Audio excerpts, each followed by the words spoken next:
வீடியோக்குள்ளே போகிறதுக்கு முன்னாடி சேனலை சப்ஸ்கிரைப் பண்ணுங்கள், பக்கத்தில் இருக்க பெல் பட்டனை ப்ரெஸ் பண்ணுங்கள், டிக் பண்ணி சேவ் பண்ணிக்கோங்க. வாங்க வீடியோக்குள்ளே போகலாம்.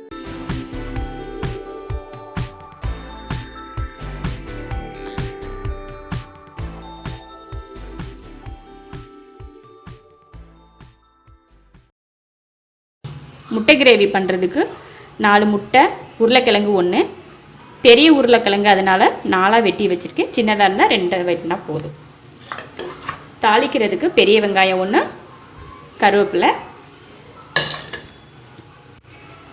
மிளகாத்தூள் 1 ஸ்பூன், மல்லித்தூள் 1 ஸ்பூன், மஞ்சள் கொஞ்சம். வதக்கி அரைக்கிறதுக்காக சின்ன வெங்காயம் 100 கிராம், பெரிய வெங்காயம் கூட போட்டுக்கலாம், 1 வெங்காயம் போடலாம். பூண்டுப்பல் 6-7, 1 இன்ச் அளவுக்கு இஞ்சி, பட்டை 1, சோம்பு 1 ஸ்பூன், 2 தக்காளி.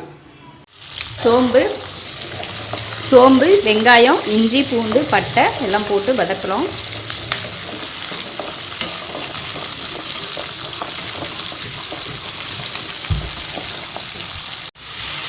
வெங்காயம் வதங்கினதும் தக்காளி போட்டு வதக்கிடலாம்.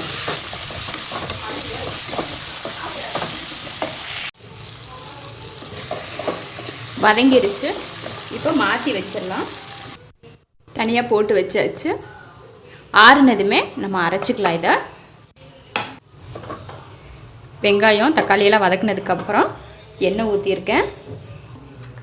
எண்ணெய் காஞ்சிருச்சு. அடுப்பை சிம்மில் வச்சுட்டு முட்டையை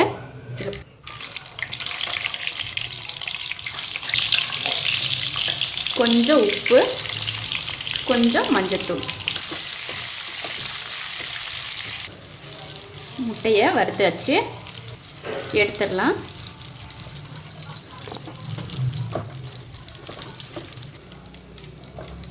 முட்டையை வறுத்து எடுத்துட்டு அதில் உருளைக்கிழங்கு போட்டுடலாம்.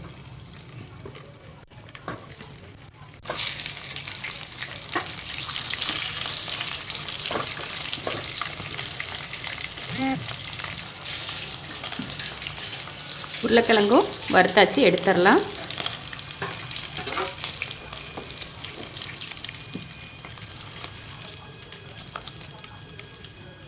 முட்டை, உருளைக்கிழங்கு வறுத்து எடுத்துட்டோம். அதே எண்ணெயில் வெங்காயத்தை சேர்த்துடலாம், கருவேப்பிலையும் சேர்த்துடலாம். வெங்காயம் தக்காளி சோம்பு வதக்குனது ஆறிடுச்சு.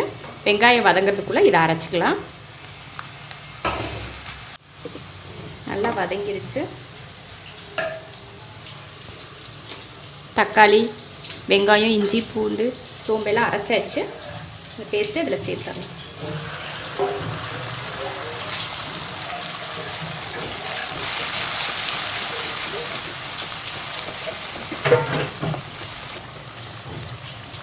தேவையான அளவு உப்பு. வதங்கிட்டு இதிலேருந்து கொஞ்சம் எண்ணெய் பிரிஞ்சு வரட்டும். அதுக்கப்புறம் நம்ம மிளகாத்தூள் சேர்த்துக்கலாம். அது வரைக்கும் நல்லா வதக்கலாம். எண்ணெய் தெளிஞ்சு வந்துருச்சு. அதில் மிளகாத்தூள், மல்லித்தூள், மஞ்சத்தூள் சேர்த்துடலாம்.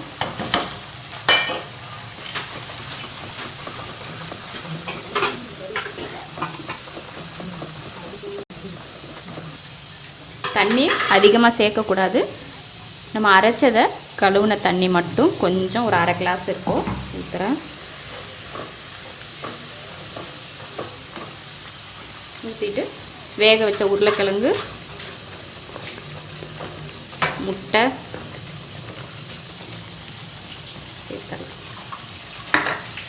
சேர்த்தாச்சு.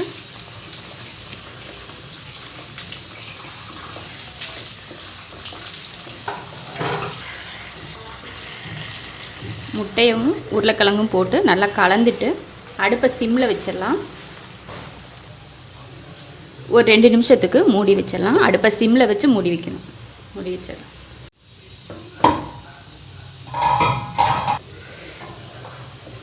முட்டை கிரேவி ரெடி ஆயிருச்சு.